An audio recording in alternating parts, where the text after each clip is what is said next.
Chapitre 17. Petite sotte. Après avoir assisté à la noyade de Betsy Gratton, je raccompagnai les enfants chez eux. À l'approche du premier hameau, je vis une troupe d'hommes descendre la rue principale en brandissant des torches. Certains étaient armés de gourdins. L'un d'eux, sans doute un ancien soldat, portait une épée à la ceinture. Il était visiblement sur le pied de guerre. Je ne tenais pas à m'approcher trop près. Mes souliers pointus m'auraient désignée comme sorcière, et ils m'auraient cru complice des enlèvements, ce qui, je le reconnus avec une pointe de culpabilité, n'était pas faux. « Il y a mon papa et mon oncle !» s'exclama un petit garçon dont le visage s'épanouit. « Allez rejoindre ces gens !» ordonnai-je à tous les enfants. « Ils vous rendront à vos parents. » Certains s'élancèrent en courant, d'autres, sans doute les orphelins, les suivirent avec nettement moins d'enthousiasme. Je posai la main sur l'épaule d'Émilie. « Toi, tu viens avec moi, je te raccompagne chez toi. » Elle me donna la main sans hésitation, et nous contournâmes le hameau avant de prendre la route de son village. La maison apparut, plongée dans le noir. C'était mauvais signe.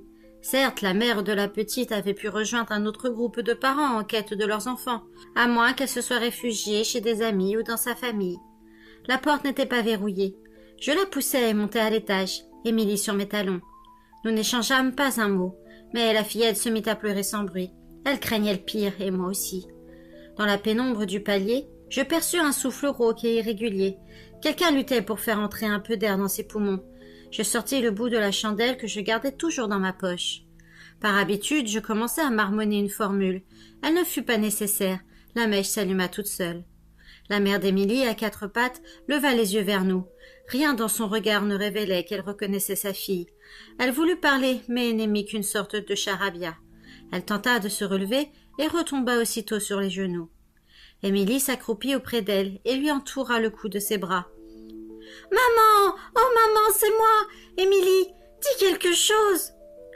La pauvre femme ne sut que grogner en roulant les yeux. Sans doute était-elle mourante.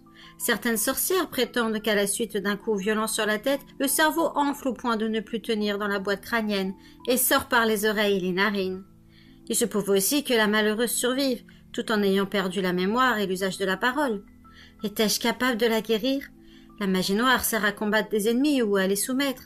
Elle permet de tuer, de mutiler, de terrifier. Mais de soigner? Ma magie n'était sans doute pas la bonne. Je me devais pourtant d'essayer. « Recule-toi, Émilie, dis-je doucement. Laisse-moi voir ce que je peux faire. » La fillette obéit et je m'agenouillai près de sa mère. Je posai ma main droite sur sa tête. Elle tourna vers moi un visage égaré. De toutes mes forces, j'émis le souhait qu'elle soit guérie. D'abord, rien ne se passa. Puis je sentis une chaleur intense descendre le long de mon bras et se répandre dans ma main. L'expression de la femme changea. Elle me fixa avec colère avant de me repousser. Sautant sur ses pieds, elle s'élança vers sa fille. « Émilie, j'ai cru que je ne te reverrais jamais !» Elle l'entoura de ses bras et la serra contre elle en sanglotant. Toutes deux semblaient avoir oublié ma présence. Je redescendis l'escalier sans bruit et quittai la maison. Je réfléchissais à tout cela tandis que je cheminais vers Pendle. J'avais opéré une guérison. Ma magie pouvait donc servir à faire le bien.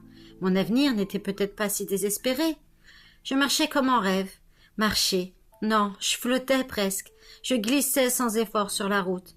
Les ronciers se rétractaient à mon approche. Les branches basses s'écartaient d'elles-mêmes pour ne pas m'égratigner. Des papillons voletaient dans mon sillage. Je traversais un village en plein jour, mes souliers pointus claquant sur les pavés. Je souhaitais que les gens ne me voient pas, et je fus aussitôt invisible à leurs yeux. Il y avait un marché sur la place. Je pris un fruit sous le nez du marchand. Il ne s'en aperçut pas, et jamais je n'avais croqué dans une chair aussi sucrée, aussi juteuse que celle de cette belle pomme rouge. Mais peut-être n'était-ce que la manière dont je l'avais obtenue qui la rendait si savoureuse. Alors que je passais au sud de la sinistre colline, une pluie torrentielle s'abattit, de celles qui couchent le blé dans les champs et transforment les sentiers en ruisseaux.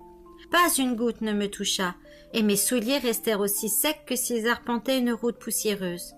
Ma tête s'emplit de musique, un chœur d'étoiles invisibles qui ne chantait que pour moi, et je me sentis soulevée par un formidable sentiment d'exaltation. J'étais puissante, invulnérable, je ne craignais personne, pas même Lizzie, pas même Grimalkin. Il faisait nuit quand j'arrivai à Rougli. Je montai jusqu'à la maison d'Agnès Sowerbuds. J'avais été heureuse ici. J'y serais heureuse à nouveau. J'avais bien le droit à un peu de bonheur après toutes ces épreuves. De la lumière brillait derrière la fenêtre. J'avais un signal secret pour annoncer ma venue, le cri de l'engoulevent, avec une modulation particulière pour qu'Agnès sache que c'était moi et non l'appel d'un banal oiseau de nuit.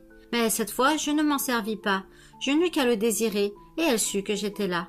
La porte s'ouvrit, Agnès apparut sur le seuil. Je courus vers elle avec un grand sourire. Elle demeura impassible et me flanqua une gifle magistrale.